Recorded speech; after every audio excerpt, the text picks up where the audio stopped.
Dieu guide dans l'esprit et par la pensée. Il attire l'esprit et il illumine la pensée.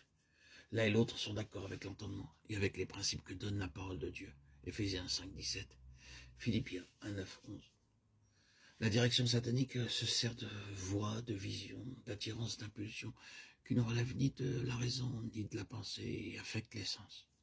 Elles sont extérieures et contrefont les directions intérieures de l'esprit.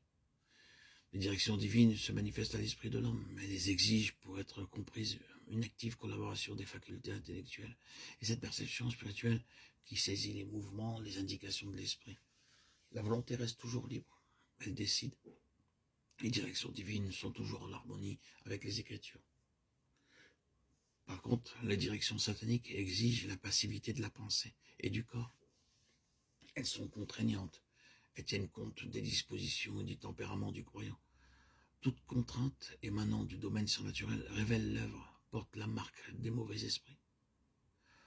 Lorsque les visions divines se produisent, elles sont accordées, sans avoir été recherchées. Dans un but bien déterminé, elles se réalisent toujours. Elles ne suppriment pas le fonctionnement de la pensée et des autres facultés, au contraire. Quant aux visions sataniques, elles exigent par contre la passivité. Elles se dissipent lorsque la pensée entre en activité. Elles s'opposent fréquemment à la vérité. Elles demeurent stériles. Enfin, elles détruisent la foi qui doit se reposer en Dieu seul.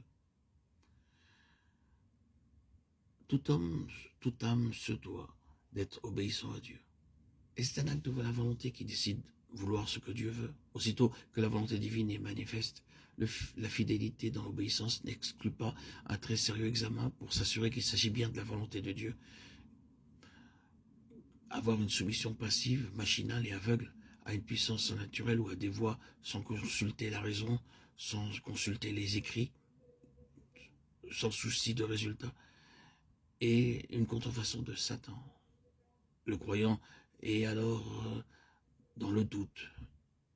Lui-même redoute d'examiner, d'analyser d'où viennent les directions qu'il reçoit. Une division se fait en lui.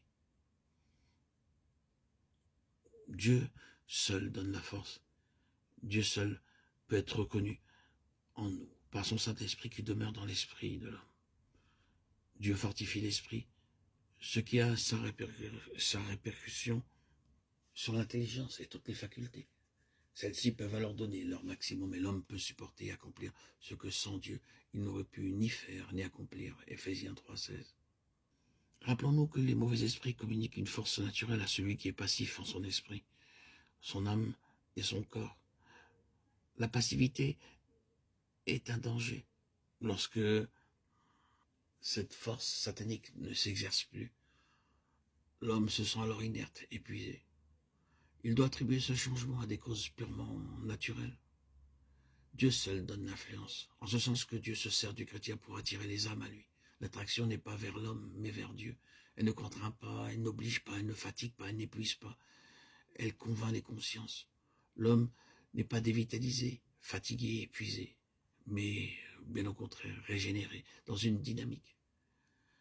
Par contre, l'influence que donnent les mauvais esprits comporte un pouvoir mauvais qui s'exerce sur les autres, parfois en dehors de la volonté des personnes, à l'insu des personnes dont ils font leur instrument.